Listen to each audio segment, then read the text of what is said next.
देखिए, आज की इस वीडियो में हम लोग पढ़ने जा रहे हैं क्रिस्टल त्रिज्या, जो कि कक्षा 11 का आज का हमारा टॉपिक है।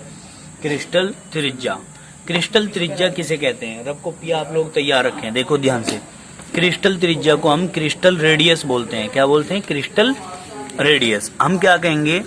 किसी धातु के क्रिस्टल जालक में दो पास पास वाले परमाणुओं, क्या जी, दो पास पास वाले परमाणुओं के नाभिकों के बीच की दूरी के आधे भाग को उस परमाणु की क्रिस्टल त्रिज्या कहते हैं। ठीक है जी। अब हम कहेंगे सामान्यतः क्रिस्टल त्रिज्या धातुओं के लिए प्रयुक्त की जाती है, क्योंकि क्रिस्टल जो होते हैं वो धातुओं के बने हुए होते हैं। किसके बने हुए होते हैं? धातुओं के। अब आप लोग देखेंगे क्या कहा हमने, धातु के क्रिस्टल जालक में दो पास पास वाले परमाणुओं के नाभिकों के बीच की दूरी के आधे भाग को उस परमाणु की क्रिस्टल त्रिज्या कहते हैं। सामान्यतया क्रिस्टल त्रिज्या धातुओं के लिए ही प्रयुक्त की जाती है। ये बात मैंने पहले भी बताई थी। किसके लिए प्रयुक्त की जाती है? धातुओं के लिए। अब देखिए, ये दो पास पास वाले परमाणु हैं, ठीक है, जो कि क्रिस्टल के परमाणु हैं, उनके नाभिक हैं, और उनके नाभिकों के बीच की दूरी जो होती है वो क्रिस्टल त्रिज्या कहते हैं। उसके आधे भाग को बोल लेंगे बेटे, ठीक है ना। अब देखिए ध्यान से समझिए, जैसे ये सोडियम परमाणु, ये सोडियम परमाणु, दोनों के नाभिकों के बीच की दूरी ये है आपकी यहाँ, ठीक है जी। और इसका जो आधा भाग है, आधा भाग ये यहाँ से लेके यहाँ तक का, ये होती है क्रिस्टल त्रिज्या। तो ये सोडियम की क्रिस्टल त्रिज्या है। किसकी? सोडियम की। अब हम क्या कहते हैं, उदाहरण पढ़ेंगे। उदाहरण में क्या है, सोडियम के क्रिस्टल जालक में दो निकटतम सोडियम परमाणु नाभिकों के बीच की दूरी 3.72 एंगस्ट्रॉम है। कितनी है? 3.72 एंगस्ट्रॉम होती है, जिसका आधा अगर डिवाइड कर देंगे तो 1.86 एंगस्ट्रॉम आता है, जो कि सोडियम की क्रिस्टल त्रिज्या होगी। क्लियर होगी बात। अब हम नेक्स्ट पढ़ेंगे आयनिक त्रिज्या। क्या पढ़ेंगे? आयनिक त्रिज्या। जरा इसे ध्यान से देखना आप लोग, ठीक है। अब आप लोग जरा ध्यान से देखिए आयनिक त्रिज्या। आयनिक त्रिज्या में हम क्या कहेंगे कि किसी धनायन अथवा ऋणायन के, क्या, किसी धनायन अथवा ऋणायन के नाभिक से बाह्यतम कोश के बीच की दूरी, क्या जी, देखो, किसी धनायन अथवा ऋणायन के नाभिक से बाह्यतम कोश के बीच की दूरी उस आयन की आयनिक त्रिज्या कहलाती है। किसी धनायन अथवा ऋणायन की बात कर रहे हैं बेटे हम।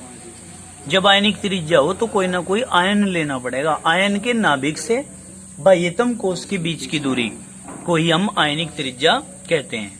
दूसरे शब्दों में, किसी आयन के नाभिक से वह प्रभावी दूरी, जितनी दूरी तक आयनिक बंध में आयन का प्रभाव रहता है, क्या, जितनी दूरी तक आयनिक बंध में आयन का क्या रहता है? प्रभाव रहता है, ठीक है, उस आयन की आयनिक त्रिज्या कहलाती है। एग्जाम्पल में देखिए यहाँ क्या बात कर रहे हैं हम सेकंड पॉइंट में, कि एक्स किरणों के अध्ययन द्वारा किसी आयनिक क्रिस्टल जैसे NaCl, जैसे KBr, जैसे KCl, क्या लिखेंगे बेटे? KCl, NaI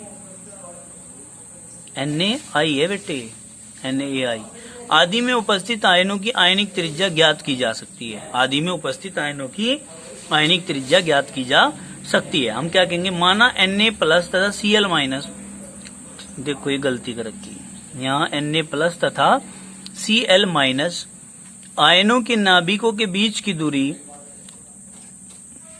कितनी है? DAC, एनायन और cation, equal to Na positive तथा Cl निगेटिव। Ra बराबर Cl निगेटिव, यानी कि रेडियस एनायन, एनायन होता है निगेटिव पार्ट वाला, ऋणायन की त्रिज्या। Rc बराबर क्या है इसमें? Rc बराबर क्या है भाई, बताओ? Na पॉजिटिव, मतलब धनायन की त्रिज्या। कोई दिक्कत तो नहीं है। तो अगर हमने कहा, कॉपी दो मुझे जरा, देखो इसे हम क्या कहेंगे, अगर हमें आयनों के नाभिकों के बीच की दूरी निकालनी है तो हम क्या करेंगे, हम करेंगे D बराबर Ra माइनस RC, ये भी लिख सकते हैं हम। एनायन की त्रिज्या माइनस कैटायन की त्रिज्या बराबर डिस्टेंस निकल जाएगी। ठीक है, नहीं कोई दिक्कत तो नहीं है। तो इस फॉर्मूले के द्वारा हम लोग त्रिज्या को निकाल सकते हैं। मतलब इसने क्या कहा है कि कोई जैसे Na पॉजिटिव आयन है, ये है Na पॉजिटिव आयन वो आपका, ठीक है जी, ये इसका नाभिक है। तो इस धनायन के नाभिक से बाह्यतम कोश की जो दूरी होती है, ठीक है, इसको कहते हैं हम क्या, आयनिक त्रिज्या कहते हैं। क्लियर होगी बात, कोई दिक्कत तो नहीं। मतलब आयन होना चाहिए, आयन होना चाहिए आयनिक त्रिज्या में, समझ गए।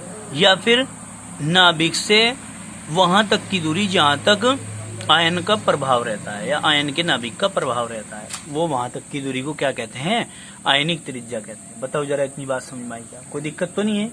चलिए अब आगे देखते हैं हम क्या पढ़ेंगे, धनायन की त्रिज्या। क्वेश्चन आता है धनायन की त्रिज्या। अभी आपने पढ़ा किसी परमाणु के धनायन की त्रिज्या उसके उदासीन परमाणु की त्रिज्या से छोटी होती है। धनायन की त्रिज्या छोटी होती है किससे, उदासीन परमाणु की त्रिज्या से। कैसे कहा हमने, देखिए ये परमाणु है Na और ये धनायन है इसका Na+, ठीक है। ये परमाणु Na का है और ये धनायन Na पॉजिटिव का है। क्लियर होगी बात। तो हम क्या करेंगे, तो जो परमाणु त्रिज्या है Na की वो 1.56 है और जो धनायन की त्रिज्या है वो 0.95 है। मतलब जो उदासीन परमाणु की त्रिज्या है वह, आगे समझ में ध्यान से समझना, किसी परमाणु के धनायन की त्रिज्या उसके उदासीन परमाणु की त्रिज्या से छोटी होती है।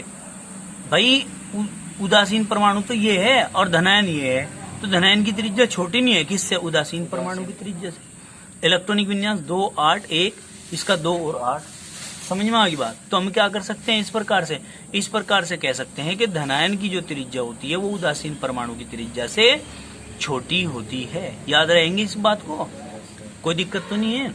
अब आगे देखो व्याख्या करेंगे कैसे होती है, क्यों होती है। धनायन बनने में प्राय बाह्यतम कोश समाप्त हो जाता है।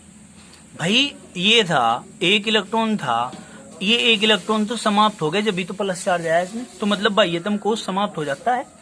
फिर क्या कहा, जैसे Na और Na+ में यानी कि Na पॉजिटिव में क्रम से 3 व 2 कोश हैं। इसमें 1, 2, 3 थे, इसमें 1, 2 हैं।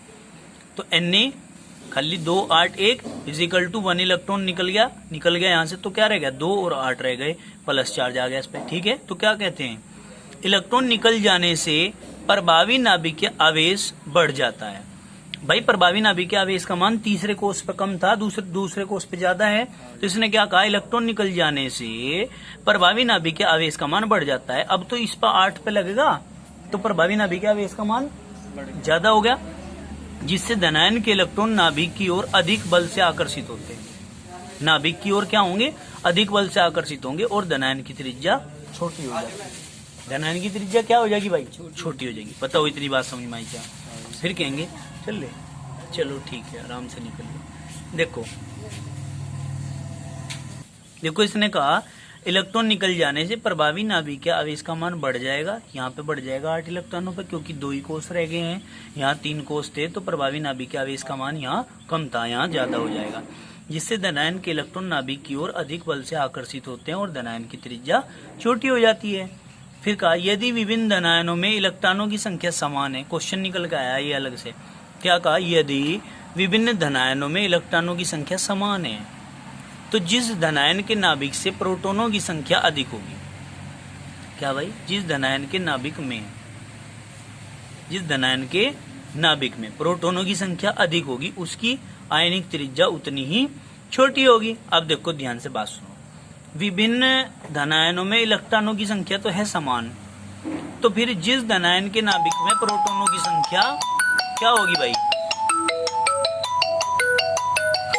अब देखो भाई हमने क्या कहा कि उसकी आयनिक त्रिज्या उतनी ही छोटी होती है। अब देखो आयनिक त्रिज्या sodium positive, Mg positive 2, Al positive 3 इनकी निकालनी है। तो इलेक्ट्रॉनों की संख्या तो देखो 11 होता है सोडियम का, 1 चला गया तो 10 बच गए, और भाई इसका 12 होता है, इसमें से 2 इलेक्ट्रॉन चले गए तो 10 बच गए, इसका 13 होता है, 3 इलेक्ट्रॉन चले गए तो 10 बच गए। मतलब सब में इलेक्ट्रॉनों की संख्या तो कितनी है, 10 ही है, और प्रोटॉनों की संख्या इसमें 11 है, इसमें 12 है, इसमें 13 है। तो इन्होंने क्या कहा कि जिसमें धनायन में नाभिक में प्रोटोनों की संख्या सबसे ज्यादा जिसकी होगी उसकी आयनिक त्रिज्या उतनी ही छोटी होगी। सबसे ज्यादा प्रोटोन तो एल्यूमिनियम में है, तो इसकी आयनिक त्रिज्या भी सबसे छोटी होगी। तो मतलब सोडियम की ज्यादा, मैग्नीशियम की उससे कम, और एल्यूमिनियम की सबसे कम। मतलब सबसे बड़ी सोडियम की, उससे छोटी मैग्नीशियम की, उससे छोटी एल्यूमिनियम की। क्लियर होगी बात। ये कब की बात बताई हमने? ये जब की बात बताई जब डिफरेंट क्या हो, डिफरेंट क्या हो, धनायन, अलग अलग प्रकार के धनायन हो और उनमें इलेक्ट्रॉनों की संख्या समान हो और प्रोटोनों की संख्या अलग अलग हो। ठीक है, तो उस केस में जिस पर सबसे ज्यादा प्रोटॉन होंगे उसकी त्रिज्या सबसे छोटी होगी। क्लियर? धनायन की त्रिज्या का समझ में आ गया बात। अब आगे चलते हैं। किसी परमाणु के धनायन पर जितना अधिक धनावेश होता है, किसी परमाणु के धनायन पर जितना अधिक धनावेश होता है उसकी आयनिक त्रिज्या उतनी ही छोटी होती है। बताओ जरा, समझ में आई क्या बात? वही तो बात है जो हमने ऊपर पढ़ी है, अभी उसको हमने एक्सप्लेन कर दिया। तो भाई परमाणु है, परमाणु का धनायन है, उस पर जितना ज्यादा प्लस चार्ज है उसकी त्रिज्या उतनी ही छोटी है। क्लियर होगी बात। आगे चलते हैं भाई। क्वेश्चन आया Fe आयनिक त्रिज्या निकालनी है, Fe की, Fe पॉजिटिव 2 की और Fe पॉजिटिव 3 की। इलेक्ट्रॉनों की संख्या निकाल लेंगे तो सब में कितनी आ रही है? Fe में तो 26 है, पॉजिटिव 2 में 26 में से 2 चले गए मतलब 24। Fe3 में पॉजिटिव 3 आ रहे हैं तो 26 में से 3 चले गए, बचे 23। प्रोटोनों की संख्या तो सब में समान है, ठीक है नहीं? तो इसमें क्या करेंगे? इसमें बताओ क्या करेंगे? इसमें वही अपना नियम ध्यान रखेंगे कि जितनी ज्यादा धनायनों की संख्या उतनी छोटी परमाणु त्रिज्या। तो हम क्या करेंगे? फॉर्मूला लगा देंगे। देखो फॉर्मूला हमने बड़ा अच्छा लगाया हुआ है यहाँ कि परमाणु क्रमांक धनायनों की संख्या या परमाणु के धनायनों की संख्या, परमाणु में धनायनों की संख्या इज डायरेक्टली प्रोपोर्शनल टू परमाणु त्रिज्या। क्या कहेंगे? परमाणु में धनायनों की संख्या जितनी अधिक होगी उसकी परमाणु त्रिज्या उतनी ही इनवर्सली प्रोपोर्शनल होगी, मतलब उल्टी होगी। अगर परमाणु में धनायनों की संख्या ज्यादा है तो परमाणु त्रिज्या छोटी है। अगर परमाणु में धनायनों की संख्या कम है, धनायनों की संख्या कम है तो परमाणु त्रिज्या उतनी ही बड़ी है। ये कम, ये ज्यादा, ये ज्यादा तो ये कम। समझ में आई बात। अब देखो Fe है, Fe में परमाणु में प्लस की संख्या तो नहीं है, धनायनों की संख्या तो नहीं है। जब धनायनों की संख्या नहीं है तो परमाणु त्रिज्या सबसे ज्यादा इसी की बड़ी है। इसमें धनायन 3 है तो इसकी ही त्रिज्या सबसे छोटी है। बताओ इतनी बात समझ में आई क्या? कोई दिक्कत तो नहीं है? तो हमने कहा धनायन की त्रिज्या सबसे छोटी, उदासीन परमाणु की त्रिज्या उससे बड़ी और ऋणायनों की त्रिज्या सबसे बड़ी। मतलब धनायनों की त्रिज्या सबसे छोटी होती है, ऋणायनों की त्रिज्या सबसे बड़ी होती है और उदासीन परमाणु की त्रिज्या ऋणायनों से छोटी और धनायनों से बड़ी होती है। समझ में आ गई बात। आगे चलिए। अब क्या कहते हैं? Fe3 पॉजिटिव में प्रभावी नाभिकीय आवेश, इफेक्टिव न्यूक्लियर चार्ज। प्रभावी नाभिकीय आवेश को क्या कहते हैं? इफेक्टिव न्यूक्लियर चार्ज, यानी कि जेड इफेक्टिव भी बोल देते हैं शॉर्ट में। क्या? जेड इफेक्टिव, ब्रैकेट में लिखा दो इसे, जेड इफेक्टिव सबसे अधिक है। जब जेड इफेक्टिव का मान सबसे अधिक है तो आयनिक त्रिज्या भी सबसे कम होती है इसकी। क्लियर होगी बात। आयनिक त्रिज्या क्या होती है इसकी? सबसे कम होती है। बताओ समझ में आई क्या बात? कोई दिक्कत तो नहीं है? तो हम क्या कहेंगे?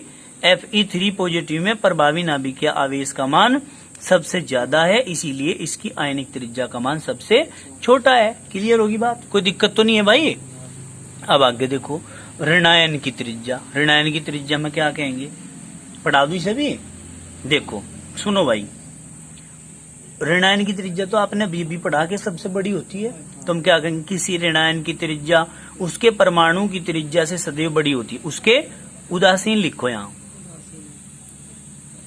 उसके उदासीन परमाणु की त्रिज्या से सदैव बड़ी होती है। अब देखिए उदाहरण में क्या कहेंगे? भाई परमाणु है, ये ऋणायन है, ये परमाणु है, ये ऋणायन है। टेबल बना दी।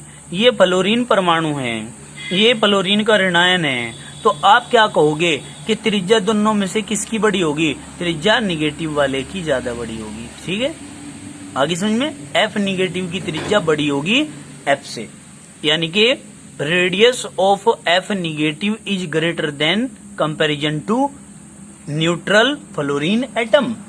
अब देखो इसकी त्रिज्या 0.72 है, रेडियस इसकी कितनी है 0.72, और एफ निगेटिव की रेडियस कितनी है 1.36, तो एफ निगेटिव की तो ज्यादा है।